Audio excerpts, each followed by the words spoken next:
Nicole stood outside her father's hospital room and watched through the glass as Rihanna fed him iced chips, laughing at something he'd said, her hand resting on his arm like she'd been there all along. Like she'd earned it. She hadn't. Nicole had driven 3 hours after her shift. She'd called twice. No one answered. No one texted. When she finally arrived, Cookie was in the hallway, phone pressed to her ear, and she looked at Nicole like she was interrupting something important. "Oh, you came." That was it. No hug. No relief. Just surprise that Nicole had bothered to show up to see her own father. Inside the room, Rihanna was already taking a selfie, Andre's weak smile barely visible behind her perfectly angled face. The caption would probably say something about family and strength, and being there for the people you love. Nicole knew because she'd seen the last 10 posts just like it. Before we continue, please like this video, subscribe to the channel, and comment your country. I love knowing how far these stories travel. It didn't start this way. When Nicole's mother died, she was 14. The world had felt too big, too sharp, and Andre had been the only steady thing left. He cooked her breakfast, drove her to school, sat with her while she cried at night, not saying much, just being there. For 2 years, it was just them. Then Cookie arrived. She worked at the bank where Andre refinanced the mortgage after the medical bills piled up. She had a smile that made you feel like you mattered, and a way of listening that made you believe she cared. Andre was lonely. Nicole understood that. She didn't blame him for wanting someone. But Cookie didn't come alone. Rihanna was 16, 2 years older than Nicole, and she knew exactly how to work a room.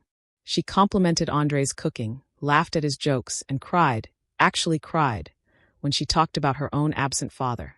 Within 3 months, Andre wasn't just dating Cookie. He was playing dad to Rihanna, too. Nicole tried to be happy for him. She did. But every time she needed her father, he was busy, helping Rihanna with college applications, driving her to auditions, paying for headshots because she's got a real shot at this, Nick. Nicole's own college fund, the one her mother had started, got folded into the household account. For everyone's benefit, Cookie said. For the family. Nicole never saw a dime of it for her own tuition. She worked instead. 2 jobs, sometimes 3. She paid her own way through community college, while Rihanna went to a private university in California, funded by the man who used to be Nicole's father. And Nicole stayed quiet, because that's what she'd always done. When Andre's heart started failing, Nicole found out from a Facebook post. Rihanna had written, "Sitting with my dad tonight. Pray for us." Nicole called immediately. It rang 4 times, then went to voicemail. She called Cookie. Same thing. She drove to the hospital in a panic, still wearing her work uniform. And when she got there, the nurse told her visiting hours were over. "But I'm his daughter." The nurse checked the list. "I have a Rihanna Brooks listed as next of kin." Nicole felt something crack in her chest. Small. Quiet. The kind of break that doesn't make a sound but changes everything. She sat in the parking lot until morning. When she finally got into the room, Andre was asleep. Rihanna was on the couch, scrolling through her phone. Cookie was nowhere. "Hey," Nicole said softly. Rihanna glanced up. "Oh, hey," that was it. No explanation. No apology. Just a casual acknowledgement, like Nicole was someone who'd wandered in by accident. "How is he?" "Stable. They're keeping him for observation." Rihanna stretched, yawned. Cookie went to get breakfast. "You want me to text her?" "I can wait." Rihanna shrugged and went back to her phone. Nicole sat in the chair beside Andre's bed and took his hand. His skin was thin, cool. She remembered when his hands used to feel strong, safe. Now they just felt fragile. "I'm here, Dad," she whispered. He didn't wake up. Over the next 3 months, Nicole tried. She rearranged her shifts. She drove up on weekends. She called every night.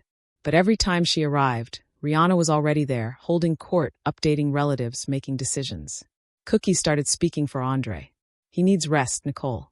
Maybe give him some space. He's asking for Rihanna. She knows how to keep him calm. We've got it handled. You don't need to keep coming up here." Nicole stopped arguing. She showed up anyway, but quieter now. She paid his medical bills when the insurance didn't cover things. She handled paperwork Cookie didn't understand. She made sure his prescriptions were filled. No one noticed. Or if they did, they didn't say anything.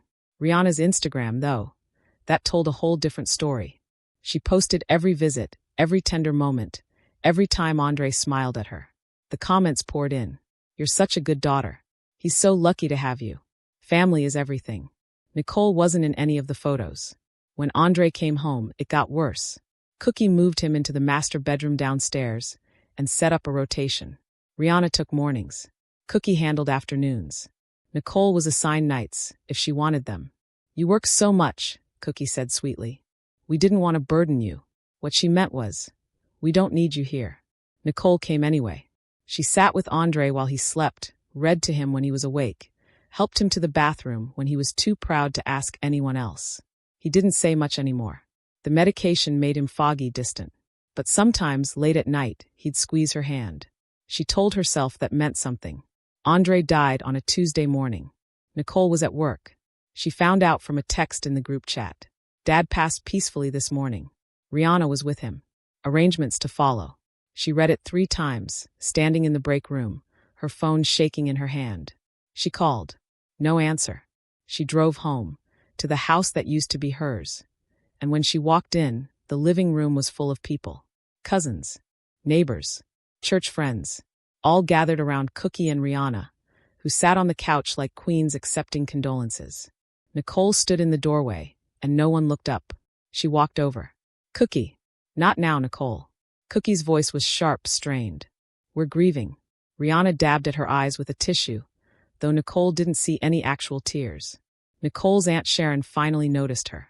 Oh, honey. I'm so sorry. She hugged Nicole, and it was the first kind touch she'd felt in hours. I should have been here, Nicole said, her voice breaking. You're here now, Sharon said. But even she looked uncomfortable, like she didn't quite know where Nicole fit anymore. The funeral was worse. Rihanna gave the eulogy. She talked about Andre like he'd raised her, like she'd known him her whole life. She cried, real tears this time, and people hugged her afterward, told her how strong she was. Nicole sat in the 4th row and said nothing. At the repast, Cookie held court in the dining room, accepting casseroles and sympathy. Rihanna stayed close, playing the devastated daughter. Nicole stayed in the kitchen, washing dishes no one asked her to wash, because it was the only way she knew how to keep her hands from shaking. Her cousin Malika found her there. You okay? Nicole didn't look up. Fine. You don't look fine. I'm fine, Malika. Malika leaned against the counter. This is messed up, you know. You're his actual daughter. You should have given that eulogy. Rihanna wanted to. It's fine. It's not fine. Everyone knows it's not fine. Malika lowered her voice. Cookie's been running around like she's the widow. Like she's owed something. Nicole's hands stilled in the soapy water. She loved him. Maybe. But love doesn't rewrite history. Malika paused. You know there's a will reading, right? Nicole dried her hands slowly. When? Friday. You got the email. Nicole checked her phone. Nothing. Malika frowned. I'll forward it to you. Friday came. Nicole almost didn't go. She sat in her car outside the lawyer's office for 15 minutes, telling herself it didn't matter. Whatever Andre left behind, it wasn't about the money. It was never about the money. But it was about being seen. She walked in. The conference room was small, and Cookie and Rihanna were already seated. Rihanna wore all black, designer, expensive. Cookie's hand rested on hers, a united front. They looked at Nicole like she was late, even though she was 5 minutes early. The lawyer, a man named Mr. Gaines, nodded at her. Ms. Brooks, please sit. Nicole sat across from them. Mr. Gaines opened a folder, adjusted his glasses. This won't take long. Mr. Andre Brooks updated his will approximately 4 months ago. I'll read the relevant portions now. Cookie smiled. Rihanna squeezed her hand. Nicole felt numb. Mr. Gaines began. To my wife, Cookie Brooks, I leave my personal effects and the contents of our joint savings account. Cookie nodded, satisfied. To Rihanna Brooks, I leave. Rihanna sat up straighter. My gratitude for the kindness she showed me in my final months. The room went quiet. Rihanna's face faltered. Wait, what? Mr. Gaines continued. To my daughter, Nicole Brooks, I leave the house located at 428 Peachtree Lane in Atlanta, Georgia. The business, Brooks Property Management LLC, including all assets, accounts, and client contracts. And the remainder of my estate, including all financial accounts under my sole name. Nicole couldn't breathe. Cookie's smile had frozen. There must be a mistake. There's no mistake, Mrs. Brooks. But I'm his wife. We built that business together. The business was established in 1998, ma'am. 8 years before your marriage. Rihanna stood up, her voice shaking. This is insane. He wouldn't do this. We were close. He told me I was like a daughter to him. He did care for you, Mr. Gaines said calmly. But the will is clear. Nicole Brooks is the primary beneficiary. Cookie turned to Nicole, and for the first time, there was no sweetness in her face. Just cold, hard rage. You did this. I didn't. You manipulated him. You poisoned him against us. Nicole stood, shaking. I didn't even know. Liar. Cookie's voice was venom now.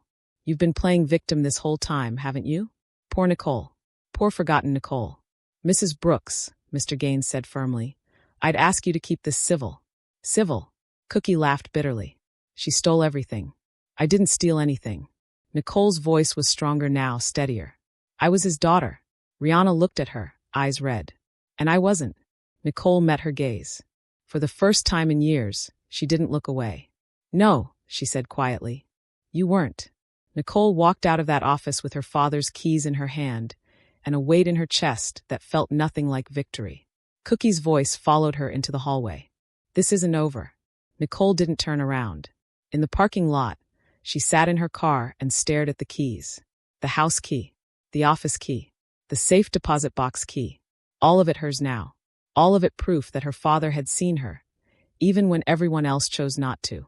She cried then, not from relief, from exhaustion, from the sharp, cruel irony that the only time anyone had chosen her in years was when he was already gone.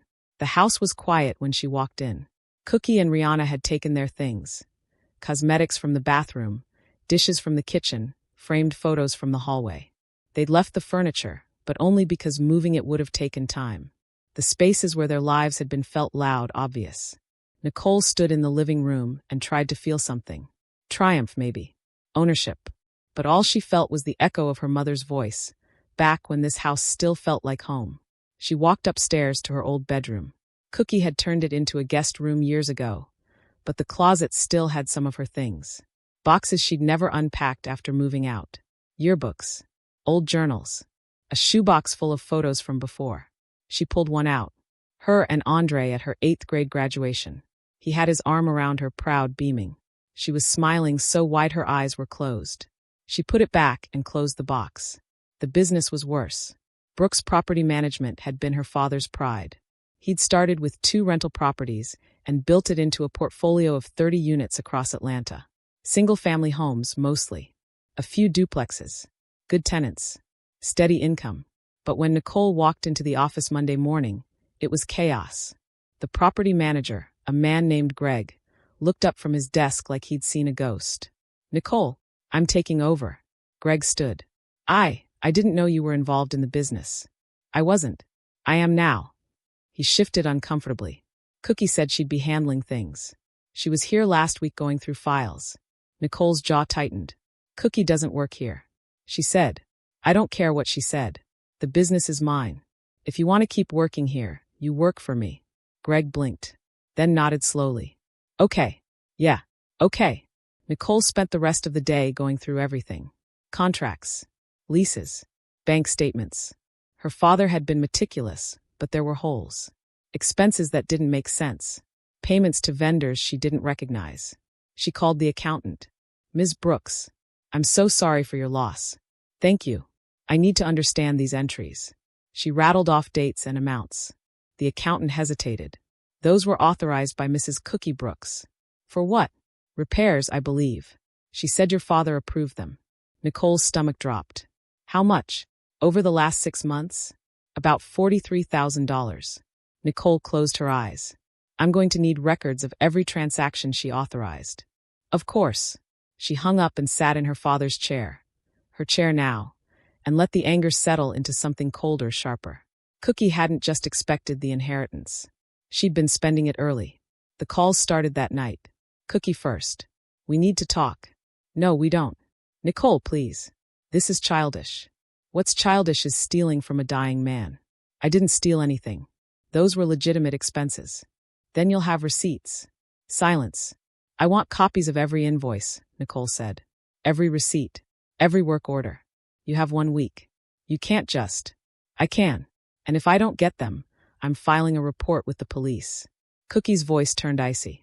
You really want to do this? You started it. She hung up. 10 minutes later, Rihanna called. You're really going to side with a dead man over your own family? Nicole almost laughed. You're not my family. I was there for him. You weren't. You were there for the cameras, Rihanna. I was there for him. That's not. I paid his medical bills. I filled his prescriptions. I sat with him at 2 in the morning when he couldn't sleep because he was scared. Where were you? Rihanna's voice cracked.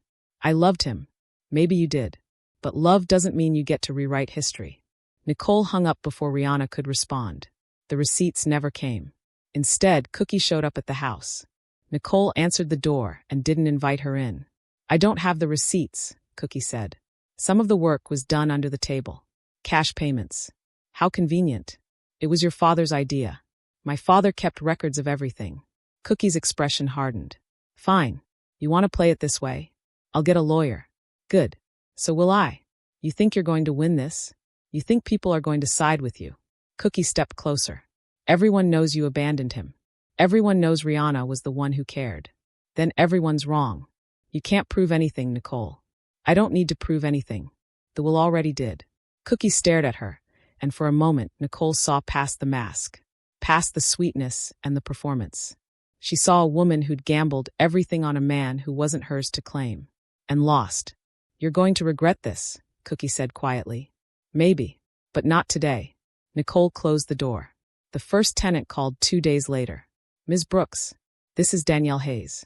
I rent the duplex on Marietta Street. Hi, Danielle. What can I do for you? I just got an eviction notice. It says I have 30 days to vacate. Nicole frowned. I didn't send an eviction notice. It's signed by Cookie Brooks. It says she's the new property manager. Nicole's blood went cold. She's not. So, I don't have to leave. No. Stay put. I'll handle this. Nicole called Greg immediately. Did Cookie come by the office? Yeah. Yesterday. She said she was authorized to act on your behalf. She's not. Did she take anything? Greg hesitated. She took some tenant files. Said she needed to contact people about payment changes. What payment changes? She said rents were going up. Nicole hung up and called her cousin Malika. I need a lawyer. Now. The lawyer's name was Jessica Tran, and she didn't waste time. This is harassment and interference with your business. We can file for a restraining order. Will it work? If we can prove she's intentionally sabotaging your operations, yes. Nicole handed her the eviction notices. The forged documents. The emails Cookie had sent to tenants claiming the business was under new management. Jessica read through them, her expression unreadable. She's bold. She's desperate. That makes her dangerous. Jessica looked up. But it also makes her sloppy. We can use this. How long will it take? 2 weeks for the hearing. In the meantime, I'll send her a cease and desist. If she violates it, we have grounds for a lawsuit. Nicole nodded. Do it. The cease and desist letter hit Cookie on a Friday. By Saturday, she was on Facebook. The post was long, emotional, dripping with victimhood. I'm heartbroken to share that Andre's daughter has decided to shut me out of the business we built together. After everything we did for her, supporting her, loving her, treating her like family, she's repaying us with cruelty and greed. Rihanna and I are devastated. Please keep us in your prayers as we navigate this painful time. The comments came fast.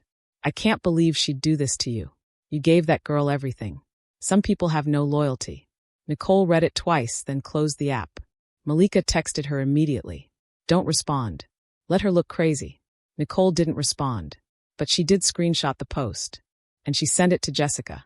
The restraining order hearing was set for the following Tuesday. Nicole walked into the courthouse alone. Cookie arrived with Rihanna and a lawyer who looked expensive. Jessica met Nicole in the hallway. Ignore them. Focus on the judge. Inside, the courtroom was small, stifling. Nicole sat at the plaintiff's table and kept her hands folded in her lap. The judge reviewed the documents. Cookie's lawyer argued that she'd acted in good faith, that she believed she had authority, that this was a family matter, not a legal one. Jessica stood. Your Honor, Ms. Cookie Brooks knowingly and repeatedly interfered with my client's business operations. She forged documents, contacted tenants under false pretenses, and attempted to extort money that didn't belong to her. This isn't a family dispute. It's harassment. The judge looked at Cookie. Do you have documentation proving Mr. Brooks authorized you to act on behalf of the business? Cookie's lawyer shifted. We're working on obtaining those records. That's a no then. Your Honor. Ms. Brooks, did your late husband include you in the will as a beneficiary of the business? Cookie hesitated. No, but did he give you written authorization to manage the business after his death? We had a verbal agreement. Verbal agreements don't override legal documents. The judge signed the order. Restraining order granted. Ms. Cookie Brooks, you are prohibited from contacting any tenants, entering any properties, or interfering with Brooks property management in any capacity. Violation will result in arrest. Do you understand? Cookie's face went pale. Yes. Court dismissed. Nicole stood, and for the first time in months, she felt like she could breathe. But Cookie wasn't done. 2 days later, Nicole got a call from her Aunt Sharon. Have you seen what Rihanna posted? No. Nicole, it's bad. Nicole pulled up Instagram. Rihanna had posted a photo of herself and Andre from the hospital. She was holding his hand, smiling softly at the camera. The caption read, "Some people inherit money. I inherited love. And no court order can take that away. Hashtag family over everything, hashtag real daughters, hashtag heartbroken."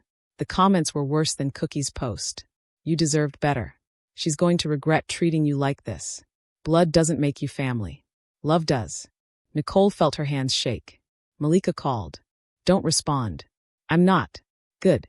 Because she wants you to. She wants you to look like the villain. I don't care what she wants. I know. But other people do. And she's got an audience. Nicole hung up and stared at the photo. Andre looked so small in that bed. So tired. And Rihanna looked so perfect. Nicole thought about posting her own photo. One of her and Andre from before. When he was healthy. When he was hers. But she didn't. Because the people who mattered already knew the truth. And the people who didn't, never would. Nicole spent the next month rebuilding what Cookie had tried to destroy. She met with every tenant personally. Apologized for the confusion. Assured them their leases were valid and their rents weren't changing. Most of them were relieved. A few were skeptical. But they all stayed. She hired a new property manager. A woman named Keisha who'd worked in real estate for 15 years and didn't take anyone's nonsense. Together, they audited every expense, every repair, every transaction from the past 2 years. The deeper they dug, the worse it got. Cookie had been siphoning money for over a year. Fake invoices. Inflated repair costs. Payments to contractors who didn't exist. She'd taken nearly $70,000, all while Andre was too sick to notice. Nicole sat in the office late one night, staring at the spreadsheets, and felt something shift inside her. The grief was still there. The exhaustion. But underneath it, something harder was forming. Something that wouldn't bend anymore. She called Jessica. I want to press charges. Are you sure? This will get public. Messy. I'm sure. Okay. I'll file the report tomorrow. The police showed up at Cookie's apartment on a Thursday morning. Nicole wasn't there to see it, but Malika was in the neighborhood and watched from her car as 2 officers walked Cookie out in handcuffs. Rihanna stood in the doorway, shouting something Nicole couldn't hear from Malika's shaky video. Malika sent it with one word, damn. Nicole watched it twice, then put her phone away. She didn't feel triumphant. She just felt tired. But she also felt something else. Something that had been missing for a long time. She felt like herself again. Cookie made bail by that afternoon. Her lawyer called Jessica immediately, asking for a meeting. Jessica called Nicole. They want to settle. No. Nicole. She stole from my father while he was dying. I'm not settling. If this goes to trial, it'll take months. Maybe a year. And it'll cost you. I don't care. Jessica was quiet for a moment. Okay. Then we go to trial. Good. Cookie's lawyer called back an hour later. They were willing to return the full amount. Plus interest. Plus a written apology. Jessica relayed the offer. Nicole almost laughed. An apology? It's standard in settlement negotiations. Tell them I want every cent she took. Every fake invoice. Every forged signature. I want it all documented. And I want her to admit in writing that she committed fraud. She'll never agree to that. Then we'll see her in court. The story hit the local news 2 weeks later. Widow arrested for allegedly embezzling from late husband's business. It wasn't front-page news, but it was enough. Enough for people to start asking questions. Enough for Cookie's Facebook post to look different in hindsight. The comments on Rihanna's Instagram shifted. Wait, is this the same family? Did her mom really steal from the business? This whole thing sounds sketchy. Rihanna deleted the post. But the internet doesn't forget. Screenshots circulated. People who defended Cookie suddenly went quiet. And the relatives who'd ignored Nicole at the funeral started reaching out. Hey, just wanted to check in. I heard what happened. I'm sorry. Let me know if you need anything. Nicole didn't respond to most of them. But her Aunt Sharon called, and Nicole answered. I should have said something, Sharon said quietly. At the funeral. Before. I knew something wasn't right. Why didn't you? Because it was easier not to. Because Cookie seemed so convincing. And you were so quiet. Sharon paused. I'm sorry, baby. I should have looked harder. Nicole's throat tightened. It's okay. It's not. But I'm here now. Whatever you need. Thank you. It wasn't enough to fix what had been broken. But it was something. The trial was set for November. Nicole spent the months leading up to it focused on the business. She expanded the portfolio, bought 2 new properties, hired a second property manager. Brooks' property management wasn't just surviving anymore. It was growing. She also started going to therapy. Her therapist, Dr. Ellis, was a woman in her 50s with kind eyes and a direct way of talking that Nicole appreciated. You're allowed to be angry, Dr. Ellis said during one session. I am angry. Are you? Because you seem very controlled. Nicole frowned. What's wrong with that? Nothing. But anger isn't something you control. It's something you feel. And then you decide what to do with it. I'm doing something with it. I'm taking her to court. That's justice. I'm asking about the anger. Nicole was quiet for a long time. Then quietly. I'm afraid if I let myself feel it, I won't stop. Dr. Ellis nodded. That's fair. But you don't have to drown in it. You just have to let it exist. Nicole thought about that on the drive home. About all the years she'd swallowed her anger, her hurt, her need to be seen. About how much space that had taken up inside her. Maybe it was time to let it out. The trial started on a cold Monday in November. The courtroom was bigger this time, more formal. Cookie sat at the defense table in a cream-colored suit, looking smaller than Nicole remembered. Rihanna sat in the gallery, arms crossed, glaring at Nicole like this was all somehow her fault. Nicole sat beside Jessica and kept her face neutral. The prosecution laid out the case methodically. Bank records, forged invoices, testimony from contractors who'd never done the work they'd allegedly been paid for. Emails where Cookie had authorized payments under Andre's name. Cookie's lawyer tried to argue that she'd believed she had authority, that Andre had verbally agreed to let her manage things, that this was a misunderstanding, not a crime. But the evidence was damning, and when Nicole took the stand, she didn't hold back. Did you trust Mrs. Brooks? The prosecutor asked.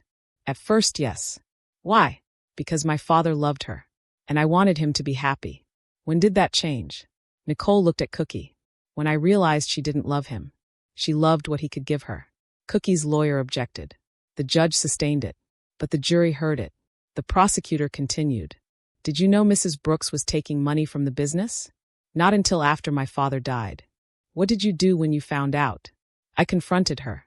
She denied it. Then she tried to take over the business entirely. How did that make you feel? Nicole paused. Like I'd been erased. Like everything I'd done, everything I'd sacrificed didn't matter. Because she knew how to perform grief better than I did. The courtroom was silent. No further questions. Cookie's lawyer tried to paint Nicole as vindictive. As someone who'd never accepted her father's new family. As someone looking for revenge disguised as justice. But Jessica was ready. Ms. Brooks, did you ever attempt to interfere with your father's relationship with Mrs. Brooks or Rihanna? No. Did you ever ask your father to exclude them from his life? No. Did you contest the will? No. Why not? Because it was his decision. And I respected that. Even though it meant Mrs. Brooks and Rihanna received less than they expected? Even though. Jessica turned to the jury. Nicole Brooks didn't ask for this fight. She didn't want it. She just wanted what was rightfully hers.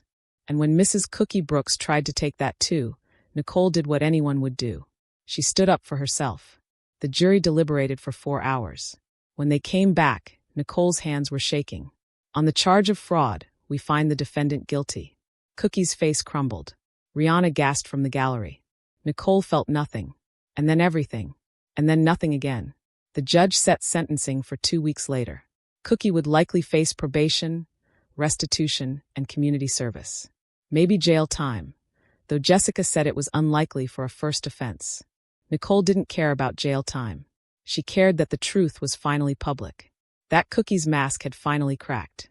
That people would stop asking why Nicole hadn't been there, and start asking where Cookie's receipts were. Outside the courthouse, reporters waited. Nicole walked past them without comment. Rihanna didn't. "This is disgusting," she said, tears streaming down her face. "She destroyed my family." A reporter stuck a microphone in her face. "Do you think your mother is innocent?" "I know she is. Nicole manipulated everyone. She poisoned my dad against us. And now she's doing the same thing to the courts." Nicole heard it as she walked to her car. She didn't turn around. But Malika, who'd been waiting by the curb, did. "Hey, Rihanna," Malika called. "If your mom's so innocent, where's the receipts?" Rihanna froze. Malika grinned. "Yeah, that's what I thought." Sentencing came 2 weeks later. Cookie got 2 years probation, 300 hours of community service, and an order to repay $73,000 in restitution. No jail time. Nicole had expected that, but it still stung a little. Not because she wanted Cookie to suffer, but because it felt like the punishment didn't match the crime. Dr. Ellis helped her process it. "Justice isn't always proportional," she said, "but it's still justice." "I know. Do you feel closure?" Nicole thought about it. "I feel lighter." "That's good. But I also feel sad. Because none of this brings him back." "No," Dr. Ellis said gently. "It doesn't." Nicole sold the house in January. It was too big, too full of memories that weren't all hers. She bought a condo downtown, something modern and clean and entirely her own. She kept the business, expanded it, hired more staff, started mentoring young women who wanted to get into property management. She also started dating. His name was Marcus. He was a contractor she'd hired for one of the properties, and he had an easy smile and a way of making her laugh that felt effortless. He didn't know about the trial, didn't know about Cookie or Rihanna or any of it. He just knew her as Nicole, the woman who ran a successful business and liked Thai food and sometimes got quiet when she was thinking too hard. It was nice, being just Nicole again. She ran into Rihanna at a Whole Foods in March. Rihanna was in the produce section, and when she saw Nicole, she froze. Nicole grabbed a bag of apples and walked past her. "Nicole." Nicole stopped, turned. Rihanna looked different, thinner, tired. Her Instagram-perfect glow had faded. "What do you want, Rihanna?" I wanted to say I'm sorry." Nicole blinked. "You're sorry. For everything. For the posts. For the things I said." "I was," Rihanna's voice cracked. "I was angry. And hurt. And I took it out on you. You took it out on me because it was easier than admitting your mom was wrong." "I know." Rihanna looked down. "She lied to me. About a lot of things. I didn't know about the money. I swear I didn't." Nicole wanted to believe her. Part of her did. But another part, the part that had been erased and ignored and betrayed, didn't trust easily anymore. Okay. Rihanna looked up, hopeful. "Okay, I hear you. But I don't forgive you. Not yet." Rihanna's face fell. "Will you ever?" "I don't know. Maybe. But not today." Nicole walked away. And this time she didn't look back. Spring turned to summer, and Nicole's life found a rhythm she hadn't known was possible. She woke up early, not because she had to, but because she wanted to. She went to the gym, had coffee at the cafe down the street where the barista knew her order, went to the office and spent her days building something that was actually hers. Brooks Property Management had 38 units now. She'd hired 3 employees. Keisha had become more than a property manager. She'd become a friend, someone who understood what it meant to rebuild from nothing. Marcus was still around. They'd been seeing each other for 4 months, and he still didn't know the whole story. Nicole had told him bits and pieces, that her father had passed, that there'd been family drama, that she'd inherited a business. But not the rest. Not yet. One night, over dinner at her condo, he asked, "You ever gonna tell me what really happened?" Nicole looked up from her pasta. "What do you mean?" "With your family. You get this look sometimes, like you're somewhere else. And I don't push because I figure you'll tell me when you're ready." "But," he shrugged. "I'm just saying. I'm here. Whenever you want to talk about it." Nicole set down her fork, took a breath, and then she told him. All of it. Cookie, Rihanna, the erasure, the will, the trial, the money, the betrayal. the years of being invisible in her own life. Marcus listened without interrupting. When she finished, he was quiet for a long moment. He shook his head. I don't even know what to say. You don't have to say anything. No, I do. He reached across the table, took her hand. I'm sorry you went through that. And I'm sorry people made you feel like you didn't matter. Because you do. Nicole's throat tightened. Thank you. But I gotta ask, do you feel better? Now that it's over? Nicole thought about it. Yeah, I do. Not all the way. But yeah, good. He smiled. Because you deserve to feel better. In August, Nicole got a letter. It was from Cookie's lawyer. A formal request for a payment plan on the restitution. Cookie couldn't afford the full amount up front, and she was asking for leniency. Nicole read it twice, then handed it to Jessica over lunch. What do you think? Jessica scanned it. It's reasonable. She's offering monthly payments over 3 years. With interest. Do I have to agree? No. You could push for immediate payment. Force her to liquidate assets. But it'll cost you more in legal fees, and there's no guarantee she has anything left to liquidate. Nicole stirred her iced tea. What would you do? Jessica looked at her. Honestly, I'd take the deal. Not because she deserves it, but because you do. You've already won. Don't let her take up any more of your time. Nicole nodded slowly. Okay, I'll take it. Good. I'll draft the agreement. Nicole signed the papers the next day, and when she walked out of Jessica's office, she realized something. She wasn't angry anymore. She wasn't sad. She just was. The first payment came in September. Nicole deposited it into a separate account. She decided months ago that she didn't want to spend that money on herself. It felt tainted. Wrong. Instead, she started a scholarship fund, the Andre Brooks Memorial Scholarship, for young women pursuing careers in business or real estate, specifically for women who'd lost a parent and were working their way through school on their own. Women like she'd been. She didn't announce it publicly, didn't post about it, just quietly set it up through the local community college and let the applications come in. The first recipient was a girl named Jasmine, 22, working 2 jobs, raising her younger brother after their mom died. She cried when Nicole told her she'd been selected. Thank you, Jasmine said, her voice breaking. You have no idea what this means. Nicole smiled. I think I do. In October, Nicole got a message on LinkedIn. It was from Rihanna. Hi, Nicole. I know you probably don't want to hear from me, but I wanted you to know that my mom and I aren't living together anymore. I moved out, got my own place, started therapy. I'm trying to figure out who I am without all of that. I'm not asking for forgiveness. I know I don't deserve it. I just wanted you to know that I'm working on being better. And I'm sorry for all of it. I hope you're doing well. Rihanna. Nicole read it 3 times. She thought about responding, thought about saying something kind or cold or indifferent. But in the end, she just closed the message. Maybe one day she'd respond. Maybe she wouldn't. But today, she didn't owe Rihanna anything. Not even closure. Thanksgiving came, and Nicole hosted dinner at her condo. Malika came. Aunt Sharon. A few cousins. Marcus. Keisha and her wife. It was small.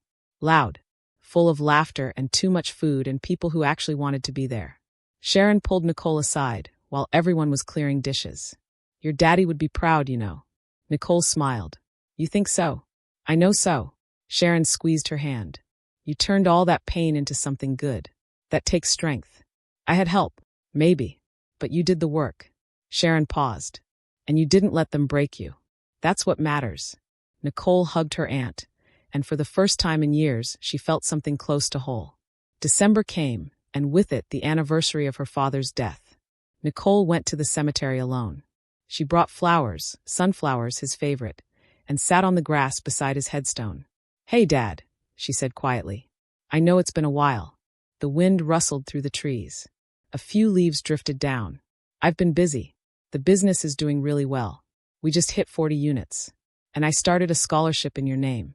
I think you'd like that. She paused, tracing the letters on the stone with her finger. I'm sorry I wasn't there at the end. I'm sorry I let them push me out. I should have fought harder. Her voice cracked. But I know you saw me. I know you knew. And I'm grateful for that. I'm grateful you chose me, even when it felt like no one else did. She wiped her eyes. I miss you. Every day. But I'm okay now. I really am. And I hope, wherever you are, you're okay too. She sat there for a long time, just breathing, just being. And when she finally stood to leave, she felt lighter than she had in years. On New Year's Eve, Nicole hosted a small party at her condo. Marcus was there, Malika, Keisha, a few other friends she'd made over the past year. People who knew her as she was now, not as she'd been. At midnight, they toasted with champagne, and Malika raised her glass. To Nicole, for surviving, for thriving, and for not letting the bastards win. Everyone laughed, clinked glasses. Nicole smiled. To new beginnings. To new beginnings, they echoed. Later, after everyone had left, Nicole stood on her balcony and looked out at the city. The lights stretched out in every direction, endless and bright. She thought about the girl she'd been a year ago, sitting in the back row at her father's funeral. Invisible, forgotten, erased. She wasn't that girl anymore. She'd been broken, rebuilt, tested, and she'd come out the other side stronger, sharper, more certain of who she was. Cookie was making payments. Rihanna was in therapy. The relatives who'd ignored her were suddenly interested again. And Nicole was free. Not because she'd gotten revenge. Not because she'd won in court. Not even because she'd inherited the business. But because she'd stopped waiting for other people to choose her. She'd chosen herself. And that, more than anything, was the victory. 6 months later, Nicole got a call from an unknown number. She almost didn't answer, but something made her pick up. Hello, Nicole. The voice was soft, hesitant. It's Rihanna. Nicole tensed. How did you get this number? Malika gave it to me. I asked her to. I'm sorry, I know you probably don't want. What do you want, Rihanna? Silence. Then, I just wanted to tell you that my mom's done with her community service. And she's been going to therapy too. She's different now. Quieter. She doesn't talk about your dad much. But when she does, she says she's sorry. Nicole didn't say anything. I know that doesn't change what happened, Rihanna continued. And I know we can't go back. But I thought you should know. Okay. Rihanna paused. Are you happy, Nicole? The question caught her off guard. Yeah, Nicole said slowly. I am. Good. Rihanna's voice cracked a little. That's good. You deserve to be. So do you. Rihanna was quiet. Then, maybe one day. Maybe. They hung up. Nicole stood there for a moment, phone in her hand, and realized she meant it. She hoped Rihanna found her way. She hoped Cookie did too. Not because she'd forgiven them. Not because she wanted them back in her life. But because holding on to anger took energy. And she had better things to do with hers. By the end of the year, Brooks Property Management had 53 units. Nicole had been featured in a local business magazine. The scholarship fund had awarded its second recipient. And Nicole had moved in with Marcus. It was a small step, but it felt significant. Letting someone in. Trusting that they'd stay. Believing that she was worth staying for. One night, curled up on the couch with Marcus watching some terrible reality show, her phone buzzed. It was a text from Jasmine, the first scholarship recipient. Just wanted to say thank you again. I got my associate's degree today. Couldn't have done it without you. Nicole smiled. Marcus glanced over. Good news. Yeah, Nicole said. Really good news. She put her phone down and leaned into him. Outside, the city hummed with life. Inside, everything was quiet. Warm. Safe. Nicole thought about her father. About the will. About the moment everything changed. He'd chosen her when no one else would. And she'd chosen to honor that choice by building a life that mattered. Not for revenge. Not to prove anything. But because she deserved it. And finally, after everything, she believed it. Thank you so much for watching this story. Nicole's journey was painful, but it was also powerful. She didn't just get revenge, she got herself back. Now I want to hear from you. Was Nicole's revenge justified? Which character made you the angriest? Cookie or Rihanna? What would you have done in Nicole's position? Drop your thoughts in the comments below. And if this story resonated with you, please consider supporting the channel with a super thanks. It helps me keep bringing you these powerful stories. Don't forget to like this video, subscribe if you haven't already, and share this with someone who needs to hear a story about reclaiming power. Thank you for being here. Thank you for listening. And remember, you are always worth choosing. See you in the next story. Red Heart.